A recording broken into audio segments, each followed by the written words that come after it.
मुहर्रम इस्लाम का वो अजीम महीना है जो हमें सब्र, कुर्बानी और हक़ की राह पर डटे रहने का पैगाम देता है।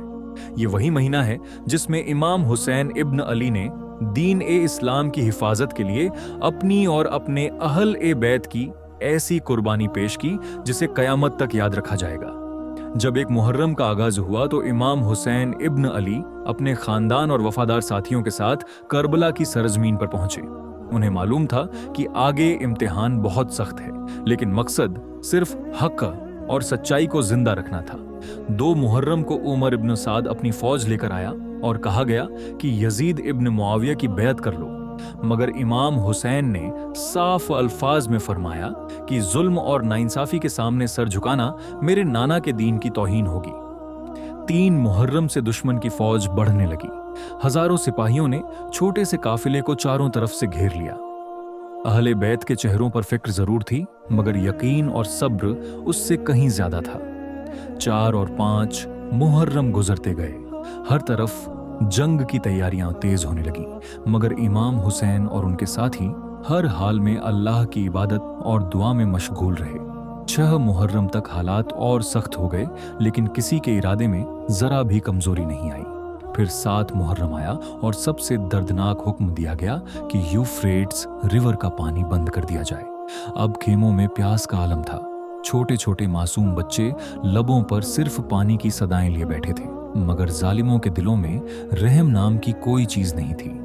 8 मुहर्रम को प्यास और बढ़ गई। अहले बैत के खेमों में सन्नाटा था। माएं अपने मासूम बच्चों को सीने से लगाकर तसल्ली दे रही थीं, लेकिन उनकी आंखों में दर्द साफ दिखाई दे रहा था। 9 मुहर्रम की रात आई, जिसे शब-ए आशूर कहा जाता है। उस रात इमाम हुसैन इब्न अली ने अपने वफादार साथियों से फरमाया कि अंधेरा है, अगर कोई जाना चाहे तो चला जाए, क्योंकि दुश्मन सिर्फ मुझे चाहता है। मगर हर एक ने यही कहा कि या हुसैन, हम आपको तन्हा नहीं छोड़ेंगे, चाहे हमारी जान चली जाए। पूरी रात सजदों, तिलावत और दुआओं में गुजरी।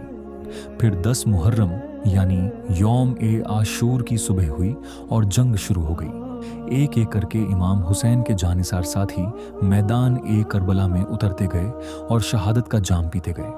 घर के जवान, रिश्तेदार और चाहने वाले सब दीन ए हक पर कुर्बान हो गए। खेमों में मासूम बच्चे प्यास से तड़प रहे थे, मगर सब्र का दामन किसी ने नहीं छोड़ा। आखिर वो लम्हा भी आया जब इमाम हुसैन इब्न अली मैदान में तन्हा रह गए। उन्होंने आखिरी दम तक हक और इंसाफ का परचम बुलंद रखा और फिर करबला की गर्म रेत पर सजदा करते हुए शहादत का मुकाम हासिल किया। आज सदियां गुजर चुकी हैं, मगर करबला का पैगाम आज भी जिंदा है कि हक के लिए खड़े रहो, चाहे पूरी दुनिया मुखालिफ क्यों ना हो। यही वजह है कि जब भी मुहर्रम आता है तो हर आंख अश्कबार हो जाती है और हर दिल से एक ही सदा निकलती है, सलाम या हुसैन, सलाम या हुसैन।